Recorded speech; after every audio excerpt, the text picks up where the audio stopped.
Stop me if you've heard this one before. Who cares if they're gay? Who cares if they're black? Diversity in media is often met with a pushback. Why does everyone need to be represented?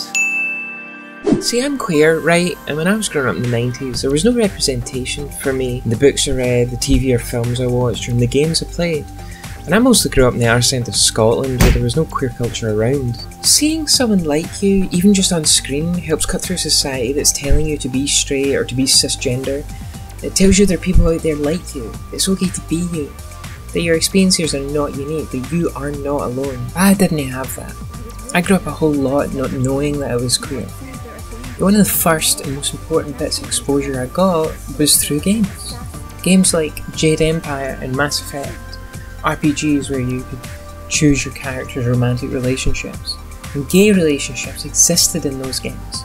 Muted and not incredibly deep, but that little bit of representation was an eye-opener for me. And things have changed a lot since then. A wave of indie games came in and they've given us some great, thoughtful explorations of queerness. Coming-of-age stories like in Gone Home, where players, after some time away, explore their family home to discover the story of a younger sister as she grapples with her sexuality.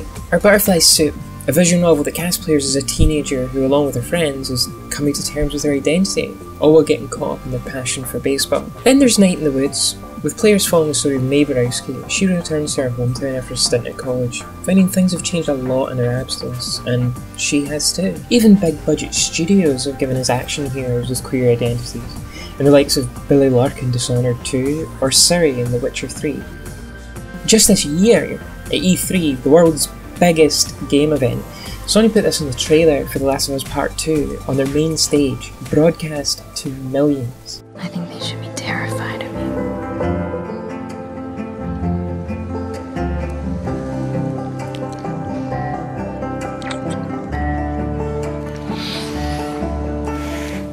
There is a teen audience who watched that, and I'm sure a whole bunch of them finally got a wee glimpse of queerness and understood themselves a whole lot better.